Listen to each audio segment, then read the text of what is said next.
Yeah, it feels, real good to be right in the middle of training camp. This year started off January 17th with a bang. Me versus Rick Hahn, the main event of the first Spike show for Bellator. So there was a lot of hype coming into it. A lot of, there was a little bit of pressure. I didn't let any pressure get to me because I knew I was going to be training my butt off here. I knew I was going to be, getting prepared, put myself in the best situation possible to win that fight. So I didn't really feel a lot of added pressure. But now that that's over, and that was such a high after that fight, I was just really, really excited. I couldn't wait to do it again, and now it's finally 4 weeks away. I've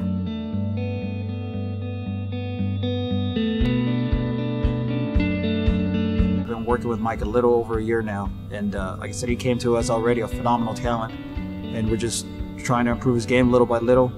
He came to us a champion already of Bellator, and he's just looking great and improving every day. I've trained 4 or 5, 5 or 6 hard weeks already, and body's a little bit beat up, but I'm going to take a couple days off here soon after I finish this week. So, you're in that peaks and valleys of training camp, and you have great days, you have horrible days, you have all right days, and then you have another great day, and you forget about all the bad ones. Michael Chandler is that athlete that every coach, he's sitting in a gym across the country, is waiting for him to walk in.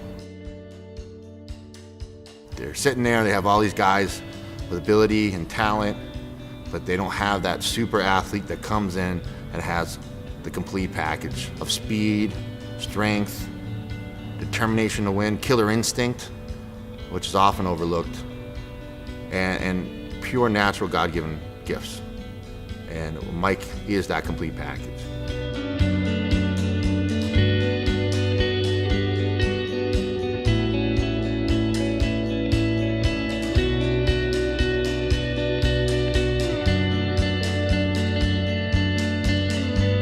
Every fight's different. Every fight carries its own set of dangers, but with somebody like Mike Chandler, it's always just building a strong offense and getting him in there to have fun and implement his own game on his opponent. It's going to be a little different. Game plan is obviously a little different with him than Rick Hahn. We're going to stand with him more. We feel Mike's striking is far superior. It's going to be a tough fight. He's a tough guy, brings a lot of things to the table, but Mike's going to be well prepared for this fight. I just feel great.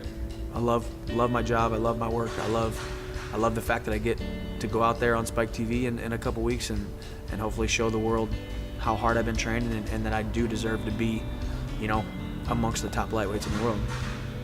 This fight isn't particularly special on how we're doing business. It's building off what we already do great, finding a couple different ways to win, a little more options, but the same aggressive style of picking a guy up, smashing him down, and hitting him in the face. And I think he's gonna know right away, the second he ties up with Michael, how quick his demise is gonna come.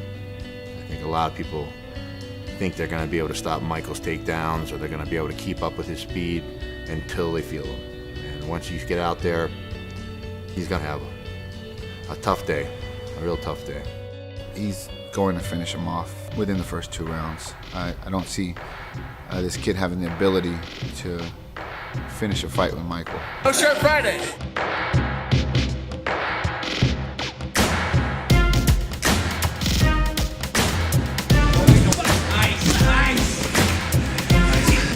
Put hands back, man. Put hands back. Beautiful.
when I'm here, I really, truly do believe, that Eric and Adrian and Neil, like these guys would take a bullet for me, and I think, when you have that kind of relationship or that kind of respect, that kind of, love for your coaches, and your coaches have that love for you, you want to do anything in the world for them.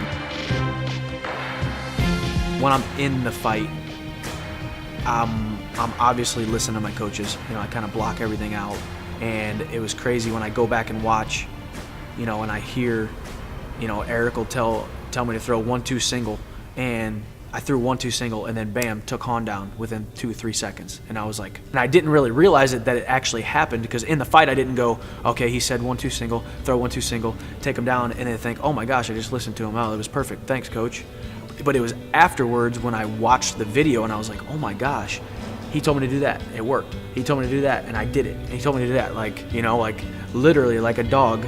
Like you show him a treat and you say, roll over. That's what I do. And I'm so not like that in other areas of my life.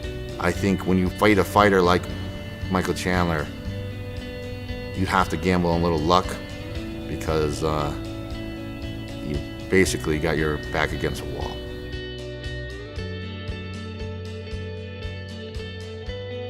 One thing I want to really say, I've been wanting to say this for a while, is Michael Chandler is not just the best lightweight fighter in Bellator. He's the best lightweight fighter in the world. And I know a lot of people might not see that just yet, because he hasn't faced the talent they want to see. But one day, eventually, that's going to happen. And it's just a matter of time. I think it's very hard to argue that Michael's not top 3 in the world. He just needs to beat that one guy that everybody thinks is the best, to convince everyone else.